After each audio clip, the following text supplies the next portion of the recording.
5वां साल है जब हमने इमरजेंसी के दुर्दिन देखे थे। आप कल्पना नहीं कर सकते हैं, एक रात में 9,000 लोगों को उठा लिया गया, एक रात में। और किनको उठाया गया? कोई देश का नेता, प्रमुख नेता बचा नहीं।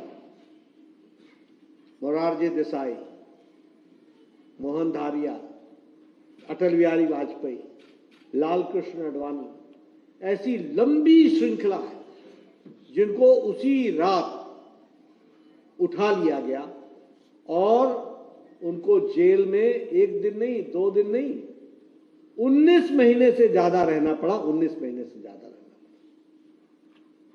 यह परिस्थिति लाकर के खड़ी थी। और क्या कसूर था? कसूर सिर्फ इतना था कि प्रजातंत्र की मजबूती के लिए और प्रजातंत्र की रक्षा के लिए उन्होंने आवाज उठाई थी। हम सबको मालूम है, मुझे जहां तक याद पड़ता है, शायद वो 12 जून की तारीख थी जब इलाहाबाद हाई कोर्ट का 1975 में 12 जून को इलाहाबाद हाई कोर्ट का फैसला आया था। और उस इलाहाबाद के हाई कोर्ट के फैसले के कारण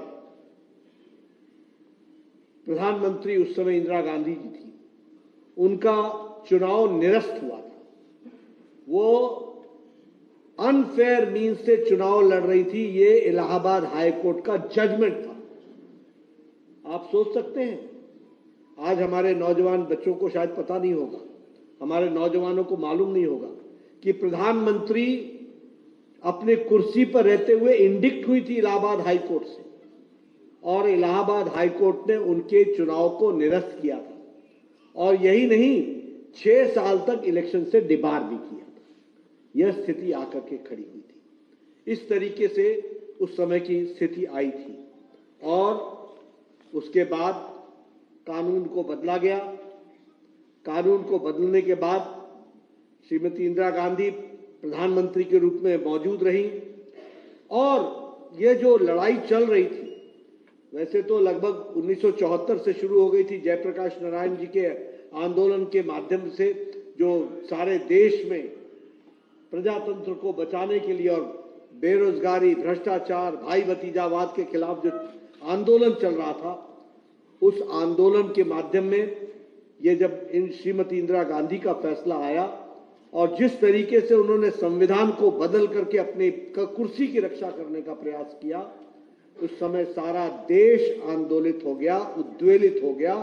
और उस उद्वेलना को रोकने के लिए 25 जून की रात को श्रीमती इंदिरा गांधी ने इमरजेंसी लगाई और हजारों लोगों को उसी रात को उनको अरेस्ट कर लिया गया, जिसमें मैंने नाम आपको बताया। देश का कोई प्रमुख नेता नहीं था जो बचा हो, कोई प्रमुख नेता नहीं था। यानी अगर आप 1977 के लोकसभा के प्रत्याशियों की सूची उठाएंगे तो उस सूची में जो भी एमपी बना, वो कोई ऐसा मेंबर पार्लियामेंट नहीं था जिसने 18 महीने, 19 महीने जेल में नहीं काटे हो। इस तरीके की परिस्थिति।